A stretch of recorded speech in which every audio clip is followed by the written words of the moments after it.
Hola, nuevamente a todos, les mando un saludo. Vamos a conversar hoy con Guillermo Osorio, socio de la firma Marval O'Farrell Mayral, firma líder en la República Argentina, y ya Guillermo es un habitual o habitué de estos encuentros. Así que, ¿cómo estás, Guillermo? ¿Bien? Muy bien, muy bien. Buenas tardes y muchas gracias de nuevo por la invitación. Siempre muy contento de participar de este espacio. Sí, y siempre nosotros también contentos de tenerte con nosotros para hablar en esta oportunidad, Guillermo, a ver qué te parece. Te propongo hablar de algo que a mí siempre me ha hecho ruido, a mí en lo personal, ¿no es cierto? Que tiene que ver con stock options y el cómputo del 245 a la hora del despido, ¿no es cierto?, de un ejecutivo, ¿no? En Argentina. Porque lo cierto es que hay bastante jurisprudencia, está el presidente Microsoft, el presidente Avery Dennison, el famoso caso IBM, ¿no? IBM, que creo que fue el primero. Y un poco, bueno, me gustaría conocer cuál es tu mirada o tu opinión, ya que perteneces a una firma donde esto me parece que no debe decir que es moneda corriente, pero lo deben ver bastante seguido. ¿Cuál es tu opinión respecto de incorporar los stock options a el cómputo del 245 a la hora de tener que indemnizar a un ejecutivo? Bueno, parece ser, la verdad, una discusión interminable, ¿no? Vos sabés que la ley de contrato de trabajo establece las formas en las cuales debe remunerarse el servicio brindado por el trabajador y habla de periodicidad, distintas periodicidades y establece que el salario debe pagarse mensualmente, ¿no? Pero bueno, la realidad de los negocios muestra que en los hechos, especialmente a nivel corporativo con las compañías multinacionales, existen otros esquemas de compensación muy diferentes que tienen periodicidad de pago diversas y uno de ellos son los incentivos a largo plazo que suelen tener esquemas de pago o trimestrales o semestrales o anuales o incluso hasta que duran, digamos que son a largo plazo, pueden pagarse en 2, 3 o 5 años. Dentro de ese esquema, o 5 años o más, lo que sea, digamos, la particularidad que tienen, una particularidad que tienen puntualmente las stock options es que hay tantos tipos de stock options como planes de stock options, porque son todos parecidos, pero son todos distintos cuando uno los empieza a leer. Entonces, también se vuelve muy interesante porque la doctrina en realidad hay que ver cómo se aplica el caso concreto. Ok, pero a ver, yo, desde el punto de vista comercial, cuando uno celebra un contrato de opción, es porque es un derecho que yo tengo como beneficiario de la opción y es una obligación que supongamos vos tenés como dador de la opción, que a un determinado tiempo yo, dependiendo de cómo esté el precio de ese activo, ejerzo o no ejerzo la opción, ¿no? Este, y estos son mecanismos, como bien decías vos, de incentivos que se comenzaron a diseñar ya en la década del 70 y en la década del 80 en Estados Unidos, justamente con esta doctrina o la teoría de agencia, que era alinear al ejecutivo con los intereses del accionista, con lo cual era, che, gerencia la compañía en interés de todos y tenés una zanahoria, porque si la acción vale más, vos vas a ganar más plata, ¿no? Entonces, Correcto. dentro de este esquema teórico, ¿no? Acá a mí lo que siempre me ha hecho ruido es, antes de ejercer la opción, es decir, todos sabemos que esas opciones se ejercen habitualmente al cabo de un tiempo, ¿no? Que pueden ser 5 años, el famoso vesting. Eh, en el medio te despiden, ¿no? En el medio te despiden. Digo, corresponde computar ese derecho que no está adquirido, es un derecho en expectativa, ¿no? ¿Corresponde incorporarlo a la base del 245?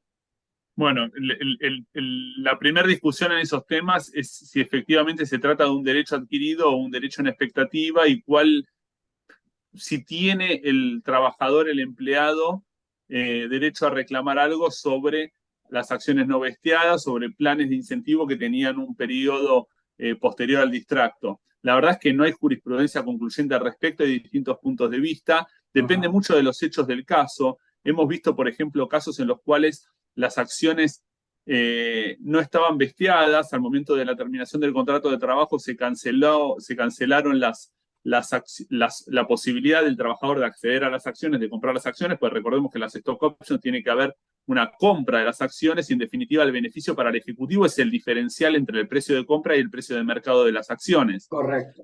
Pero sobre el derecho del ejecutivo a hacerse de esas acciones una vez que estuvo terminado, luego de la terminación del contrato de trabajo, siendo que en la gran mayoría de los casos con la terminación del contrato de trabajo se cancela la posibilidad de acceder a las acciones, la verdad es que la solución jurisprudencial no es concluyente y depende mucho de los hechos del caso. Hemos visto, por ejemplo, hay planes en los cuales se prevé que la cancelación no es inmediata, sino que se prevé un plazo de 30, 60, 90 días, no más de 90 días, no es común ver más de 90 días para que el Ejecutivo pueda en definitiva acceder a las acciones. Y en algunos casos, por ejemplo, hemos visto sentencias en las cuales son concluyentes los jueces diciendo, no, una vez que está terminado el contrato de trabajo, si se cancelan, el plan es ese, esto es un mecanismo de incentivo, de retención, no tiene sentido que se mantenga luego la desvinculación. Y hemos visto otros casos en los cuales dicen, no, discúlpenme, pero si el empleado intenta ejercerlo, tiene un derecho en definitiva al beneficio derivado de ese plan de incentivo a largo plazo. Hemos visto sentencias muy diferentes y bueno, como te decía antes, depende mucho de cada caso, de cada contrato y de los hechos de cada caso. Si el Ejecutivo intentó ejercerlo, si mandó carta de documentos, si transfirió la plata, porque después todos reclaman el beneficio, pero hay que pagarlas, las acciones. Entonces, todos esos, claro, todos los hechos son muy relevantes. Y vos sabés que también es muy relevante la jurisdicción. Tenemos jurisprudencia muy diferente de un lado y del otro de la General Paz. En general, en lo que es la provincia de Buenos Aires, la doctrina de la Suprema Corte de la provincia de Buenos Aires es mucho más, impone al momento hablando de la conformación de la base de cálculo de las indemnizaciones por despido, que siempre habla de la remuneración mensual, como mencionábamos al principio. Esta jurisprudencia en la provincia de Buenos Aires tiende a incorporar a prorrata todos los beneficios que haya recibido el Ejecutivo a lo largo del año, prorratearlo por 12 e incorporarlo como parte del nivel de ingresos del Ejecutivo en general, prorrateado por el mes en cuestión. Y en ese sentido, la jurisprudencia de la Suprema Corte de la Provincia de Buenos Aires es bastante más consistente y va en ese sentido. Ahora, del otro lado de la General Paz, en la Ciudad Autónoma de Buenos Aires, la verdad es que la discusión ha sido diferente. Tenemos hasta hace poquito, hasta hace algunos meses puntualmente con relación al tema de las stock options, si me hacías esta misma pregunta, yo te hubiera respondido que realmente la solución jurisprudencial era casi unánime en el sentido de que las stock options, al ser un beneficio que en general, en la gran mayoría de los casos, se materializaba cada 3, 4, 5 o más años, no cumplían el requisito de mensualidad que establece el artículo 245 como para ser integrantes de la base de cálculo de las indemnizaciones por despido. Pero vos sabés que recientemente se dictó un fallo en la órbita de la Cámara Nacional de Apelaciones del Trabajo, lo dictó la Sala 5 con un voto propinante de la doctora Beatriz Ferman y al que adhiere el doctor Gabriel de Bedia, en el cual dan una solución contraria, novedosa. Habíamos visto, aclaro, asterisco, novedosa, habíamos visto fallos en ese sentido hace muchos años, pero recientemente no era la tendencia, en el cual incorporan la prorrata del beneficio derivado del plan de stock option en la base de cálculo de las indemnizaciones por despido, en definitiva porque la justificación legal es bastante escueta. La jueza simplemente refiere a que es un beneficio que se genera día a día durante los 365 días del año y no hay un análisis mucho más profundo que eso, y sobre la base de esto incorpora el beneficio de las stock options a prorrata en la base de cálculo de las indemnizaciones por despido, que es muy interesante. O sea, si a vos hoy un cliente del exterior te pide una especie como te pide un legal opinion sobre el tema vos podrías, digamos, decir que en Argentina la jurisprudencia es como que, digamos, no es 100% para un lado, sino que hoy estamos todavía en un tema ampliamente debatido, o hay como ya una Ampliamente corriente. debatido.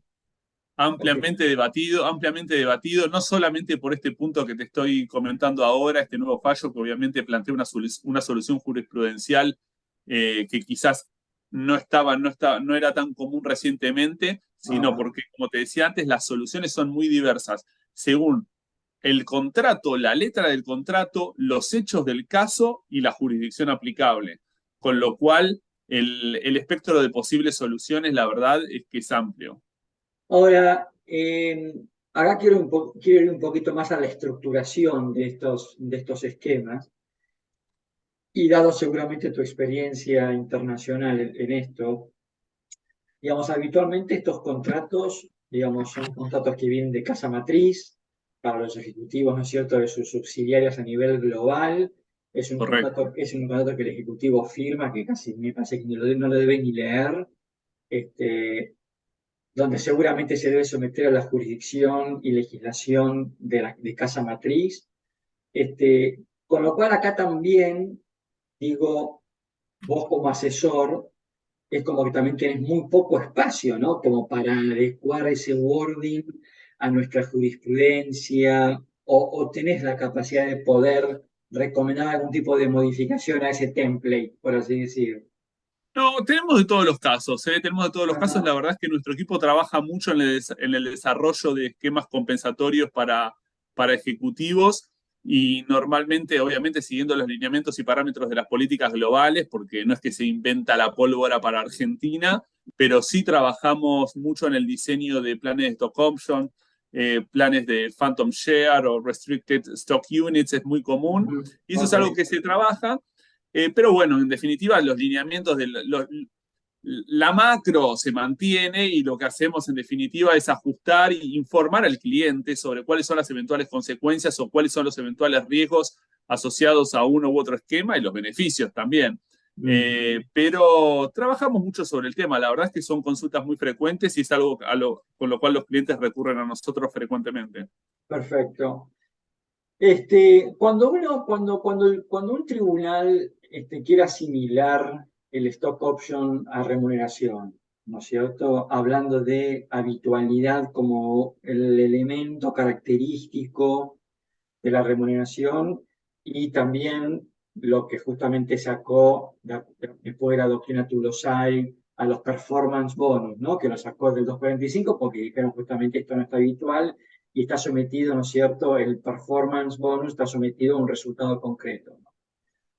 Digo, cuando un tribunal quiere forzosamente, por así decir, encuadrar el stock option en remuneración habitual, y creo que también dice, no sé si permanente, dice la ley, no recuerdo bien. Mensual, normal y habitual. Ah, no, exacto, mensual, normal y habitual. No, digo, ¿encaja en esa definición un stock option, en algo mensual, normal y habitual? Bueno, esa es la gran discusión, esa es la gran discusión. Todavía no está, en la doctrina no está del todo claro cuál es la diferencia entre normal y habitual.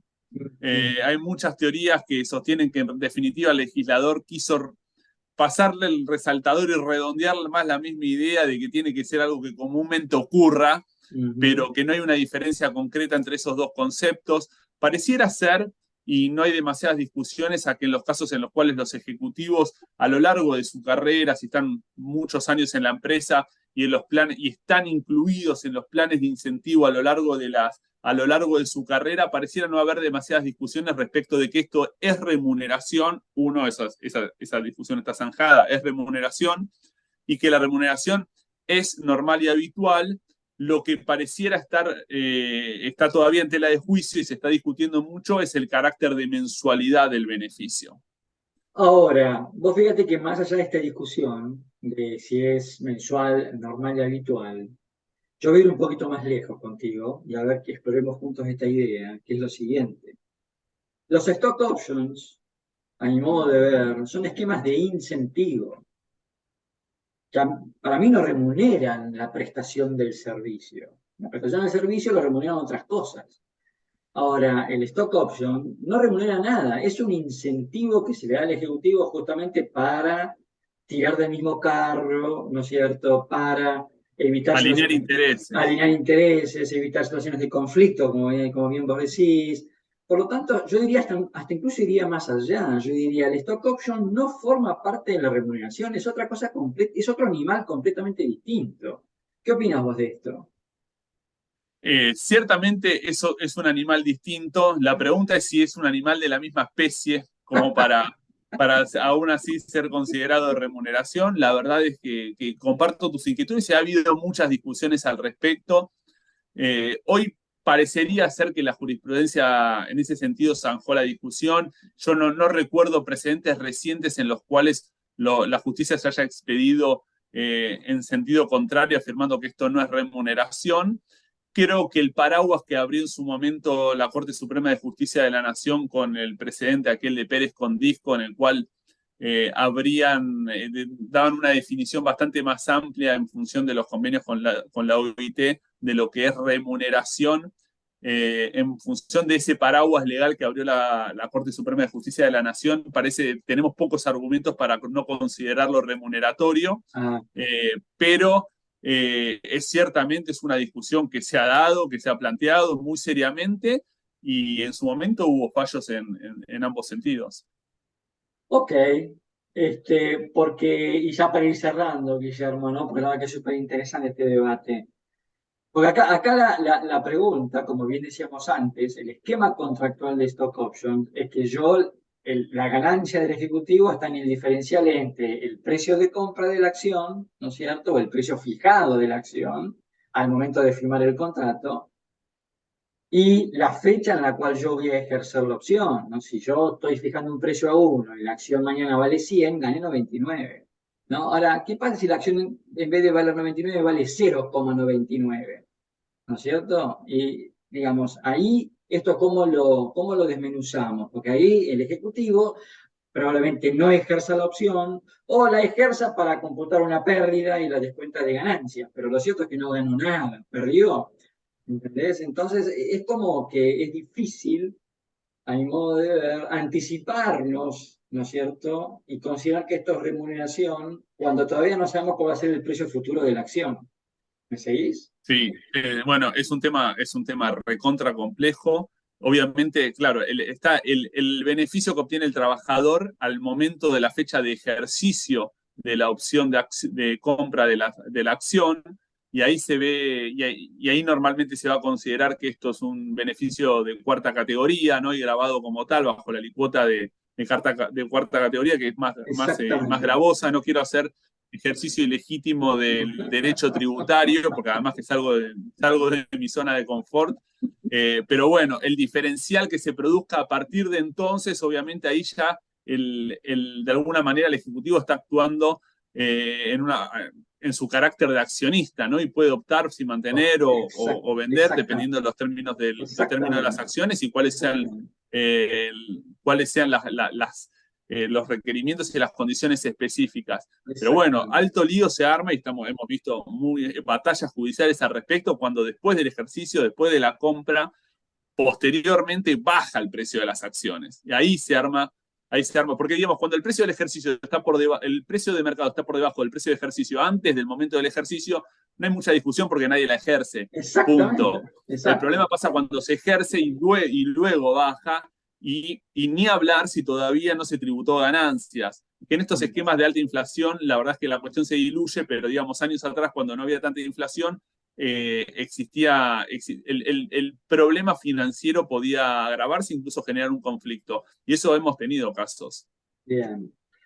Guillermo, la verdad que te agradezco muchísimo tu tiempo, súper interesante el tema y me motiva a estar pensando en escribir algún artículo doctrinario sobre esta cuestión, que es un tema que me ha hecho mucho ruido siempre, muchos años, y creo que esta vez me voy a animar a escribir algo. Así que te agradezco muchísimo tu tiempo, como siempre un placer hablar contigo.